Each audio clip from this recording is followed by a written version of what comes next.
नमस्कार। Paris prediction with Himanshu में आप सभी का स्वागत है।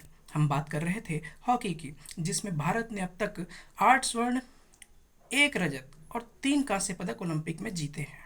एक कांसा तो आपको याद ही होगा, जो हमने पिछले बार टोक्यो ओलंपिक में ही जीता था। लेकिन अब बारी है पेरिस की। तो पेरिस ओलंपिक की संभावनाओं पर अगर चर्चा करें तो इस समय भारतीय टीम विश्व रैंकिंग में चौथे स्थान पर है। चौथे स्थान पर होना भारत के लिए ठीक ठाक स्थिति में हम मान सकते हैं। इसके बाद अगर देखें हम भारत के पिछले प्रदर्शनों पर, तो राष्ट्रमंडल खेलों में भारत ने रजत पदक जीता, जहां उसे ऑस्ट्रेलिया से करारी शिकस्त का सामना करना पड़ा था।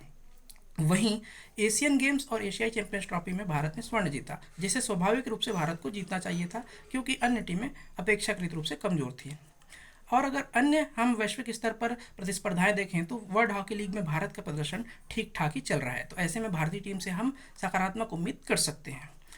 पेरिस ओलंपिक में भारत की इस बार हॉकी टीम की कमान संभालेंगे हरमनप्रीत सिंह, जो कि एक शानदार डिफेंडर भी है और एक ड्रैग फ्लिकर है, अर्थात पेनल्टी कॉर्नर स्पेशलिस्ट।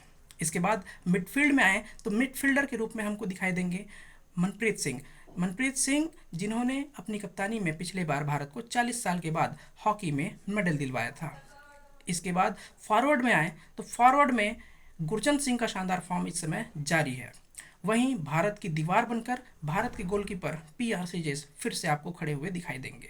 भारत को इस टूर्नामेंट में Australia, Germany, Belgium, Netherlands, Argentina जैसी टीमों से चुनौती मिल सकती है। तो इन टीमों से भारत को सावधान रहने की भी आवश्यकता है। तो अब हम देखते हैं क्या भारतीय टीम पिछले अपने टोक्यो ओलंपिक के प्रदर्शन को दोहरा पाती है या नहीं। जुड़े रहिए मेरे साथ पेरिस प्रिडिक्शन विद हिमांशु में।